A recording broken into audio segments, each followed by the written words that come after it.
happy Saturday. Just felt like I wanted to do a little video. Kids were away at the dad's. He's taken them to the zoo today, so they were so giddy about that.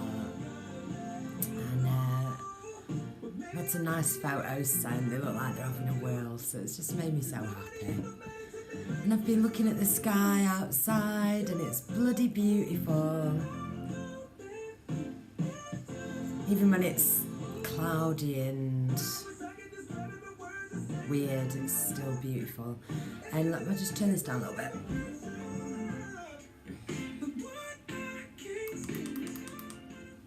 That song. Yeah, I've just been thinking a little bit about, you know that saying that beauty's in the eye of the beholder. And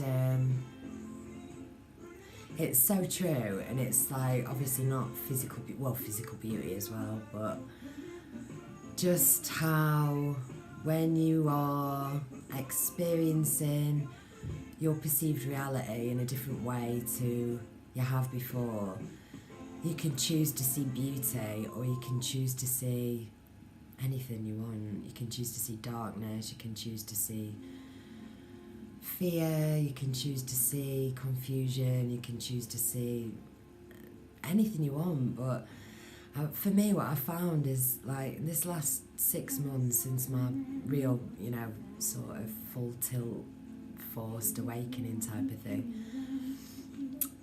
the sort of journey that I've gone on was, I started off, you know, just like being flushed down the bog, really, just being flushed down the toilet. I didn't have a clue what was going on, what was happening to me. I was terrified, you know, a lot of these dark night of the souls, night after night after night.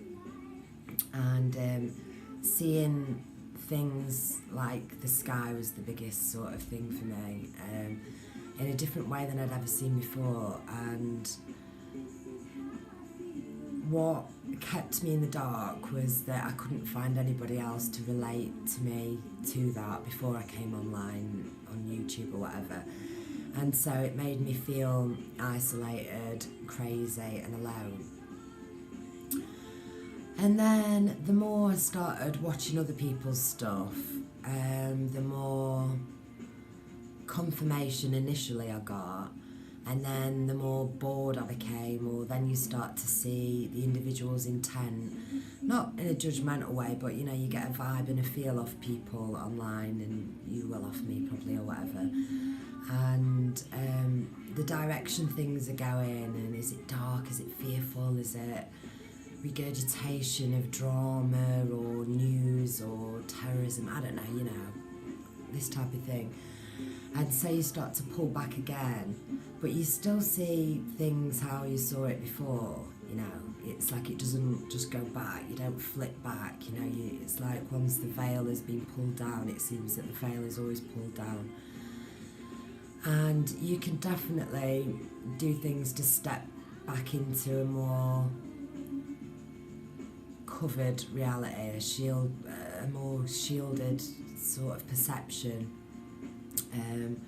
Which is more what you used to, and I think probably, well, for me anyway, my eyes red, isn't it? For me, that happens when I'm feeling scared, usually, and that I, you know, plug back into the matrix a bit more or whatever. Eat a few sausage rolls, you know, that type of thing.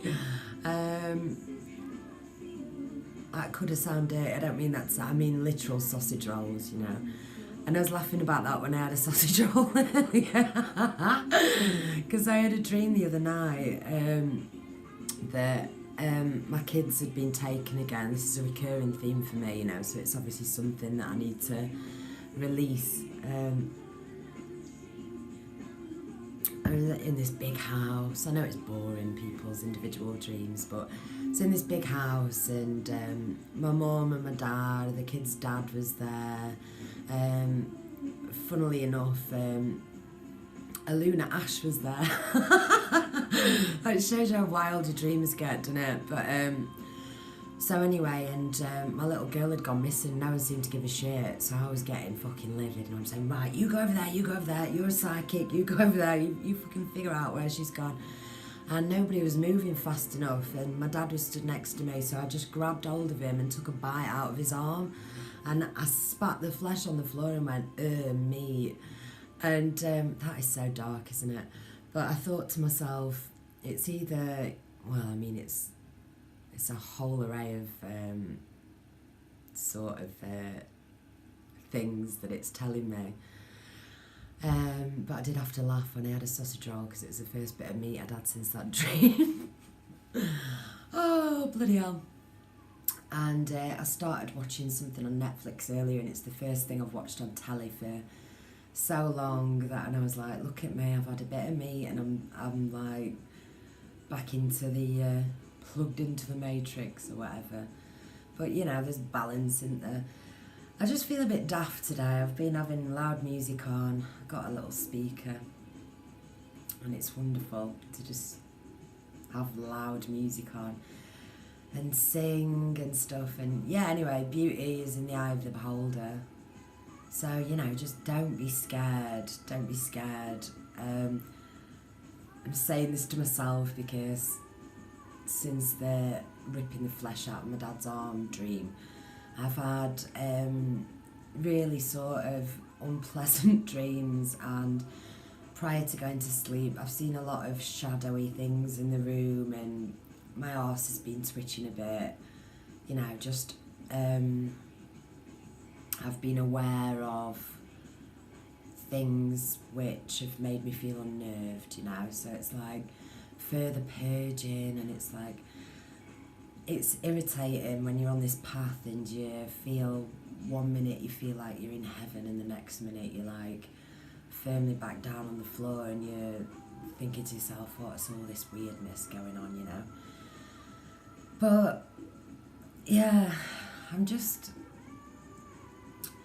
I think I just want to, like, I watched T. Taylor's video this morning, and it was just brilliant, and I just love how she's just constantly positive and, you know, helping people along this awakening, ascension, uplifting, whatever, on what anyone's calling it these days, you know, it's the same sort of thing. And I just, you know, I like to mess about, and I just feel a bit daft now, but I don't know if people say it in America, maybe they do, but in England, when people are feeling good, usually people on drugs at raves, to be fair, but like, just as a feel-good saying, people say, oh, I'm buzzing, and you know, it's like the bumblebees buzz and they vibrate, and that's how they fly. And I've felt certain times since March when I had my awakening, I've literally felt the buzzing of my being, the vibrations, the emanations. And last night was the first time before I went to sleep that I'd heard and felt ringing in my ear, just my left one, really high pitched, buzzing and vibrating. And you know, it could be anything, but I'm not spending my time doing that anymore. That's what I did, you know, 6 months ago when I first started this journey. I'm just riding the waves, and I'm just taking each day as it comes. And yeah, I've had a sausage roll, I've had some chocolate, I've got a coffee, and I don't feel bad about it. Because I think the pitfall that I fell into, that maybe we all do at some point, is expecting to live the rest of your life as a nun or an angel, or, you know, just like never setting a foot wrong. And it's like, there's, like I've said before, you know, there's certain moral things that you could never do again, and you just won't go back to, you know. Like for me, slagging people off, like I used to watch TV reality shows just to slag people off. I'm into analysing as well, and I can wrap it all up in any sort of bullshit, but you know, the underlying feeling that I needed to project was slagging people off. Envy or jealousy really was the underlying sort of thing, potentially, mostly. But I don't watch telly anymore, so I don't do that. But I don't do it in real life either. I really do. I'm really getting to the point now where I just see everybody for, you know, I could be them. Put the shoe on the other foot type of thing. It's like I've always been able to do that, and I've always had mass empathy, but, you know, like Jordan Peterson talks about, imagine yourself as one of the SS officers, you know, in the concentration camps. And when I first heard that, I was like, and he was like, could be you, and I was thinking, no, it couldn't be me. But in the darkest part of my dark night of the soul, when I've been having these revelations or remembrances of relationships during my life, you know, with mum or dad or people close to me, whatever, and I've acknowledged how dark I perceived them to be, the sort of bit that really shifted me was understanding that, you know, we were mirrors, and that I was also part of that exchange, and I was projecting it as well, and so I can be, you know, just as shit as someone is being to me, because that's the exchange of the energy. And so, you know, like, again, it's just owning responsibility of your aura. Just don't beat yourself up. This is a word to myself here, you know, as always. I'm not preaching, it's just, I like to document my journey, and oh my god, when I look back on some of my old videos, I'm just dying. I'm just fucking cringing. I'm cringing. But it really is like a constant death and rebirth during this process, and to stay sane in a world where it seems not many people in the physical around you are on the same path, it's fucking difficult. It's tough, isn't it? It's tough, and that's why we all go on YouTube and start obsessing or watching too much shit and then getting back down the rabbit holes and stuff. And, you know, it's much more simple, and although it's a stuck record and everybody says it, the truth of the matter is that it is all within you. And if you can acknowledge your darkness in every part of your life, you know, the shadow work and just understanding things from an outside perspective, you really do start to be the driver of your vehicle, you know. You can start experiencing, you know, the beauty in such dark times. And I think that's if you've got faith, and this fucking song's on. How weird's that? Promise I didn't set that up. I gotta True though. So if you've got faith in yourself, and you've got faith in your soul being good,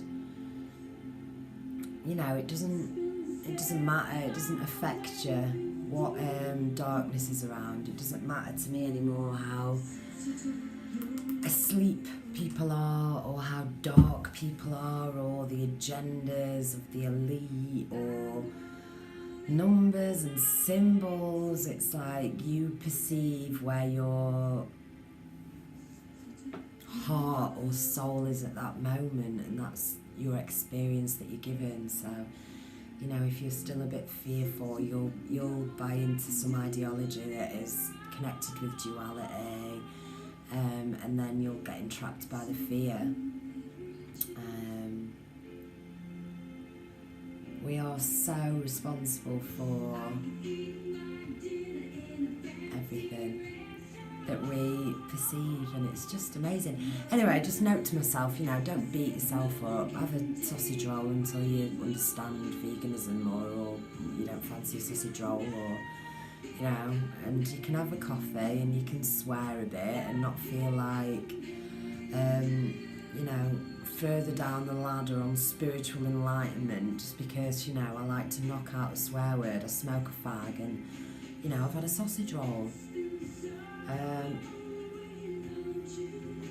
You know, obviously I don't want to get back into old patterns of what I've been in before, but for me that's all internal. It's just all internal, and I'm outside of that now.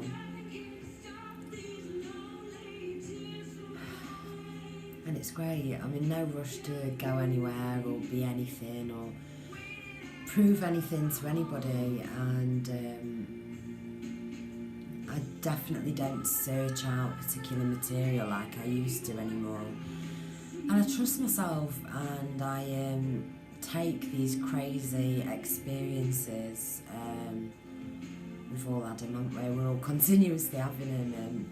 It's energy is the best way to describe it, isn't it? Either energy from a person or a visualization or meditation, revelation, whatever. It's all just energy, and how we individually interpret it is the barometer of our growth, I think. And so,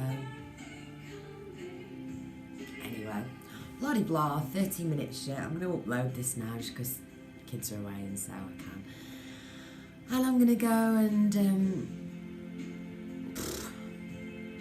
I don't know, watch the sky for a bit and continue watching this bit of shit on Netflix. First thing I've watched in ages, and I'm feeling a bit excited about it and not at all bad, you know. Wow. At least I don't watch the news. Happy Saturday.